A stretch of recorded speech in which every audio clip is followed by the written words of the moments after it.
To show you a photo, just one, because sometimes one photo is all it takes to get to the heart, as it were, of the issue.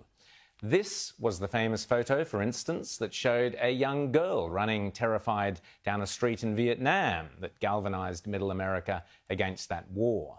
And who can forget this photo of the dead boy on the beach several years ago that led to the throwing open of Europe's doors to millions of refugees?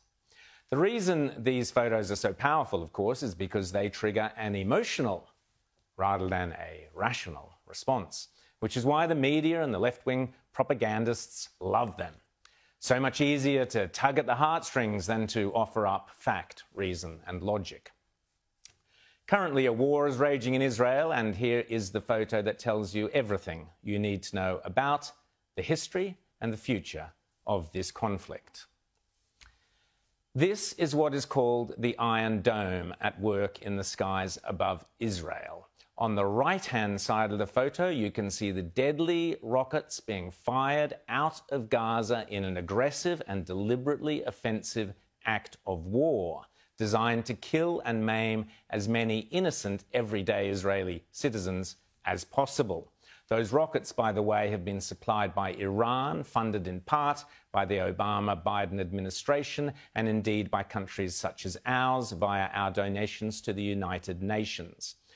Now, on the left-hand side of the photo, looking like something out of Star Wars or Close Encounters, you can see the Iron Dome, a technological miracle that allows Israel to shoot those Iranian and Hamas rockets out of the sky in a purely defensive act designed to save citizens' lives.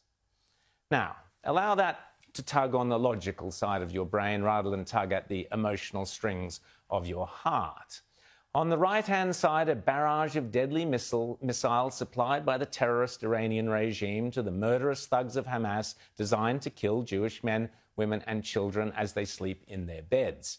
On the left-hand side, a highly sophisticated and remarkable defensive system designed through ingenuity and necessity over many long years to protect lives.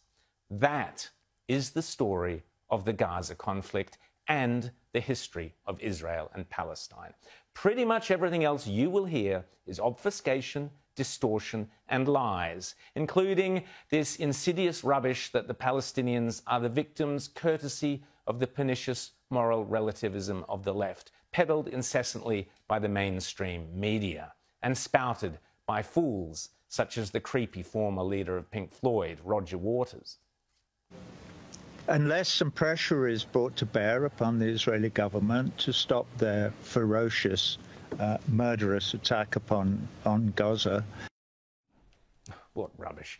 Of course, this disgraceful performance by Adam Bolton on Sky News in London interviewing the Israeli ambassador, Tzipi Hotovely, takes the United Nations, its duty to say that Hamas is committing a double war crimes. Right. One war crime is they're shooting from civilian areas, and the other one they're shooting to civilians. So they're committing double war crimes. As you well know, the United Nations has repeatedly said that the settlements are illegal in international law and should cease, and those are continuing. But they need to condemn terror organization, which is recognized by Britain and by the United States, that is now shooting into civilian all population. I'm saying is a bit rich to say the United Nations should do something when Israel is ignoring what the United Nations has said in the context of settlements. Can I ask you something? What would you do if Britain was under a fire? What would you do if London was under fire and rockets were thrown on your house? What would you do?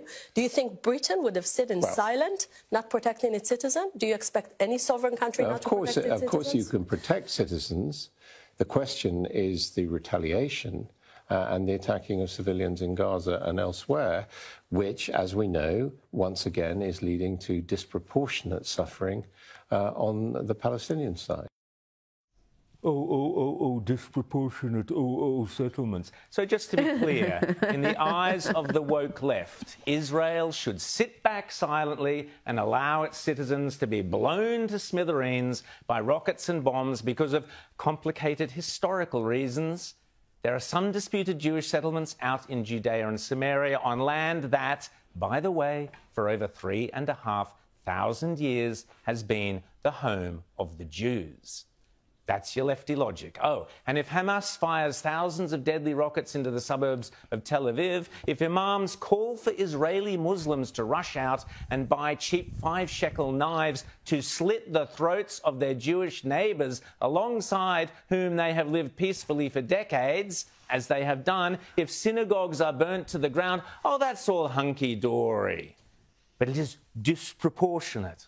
What a vile word, disproportionate of Israel to defend its people. How dare the Israeli government stop Jews being killed? Well, may Adam Bolton hang his head in shame.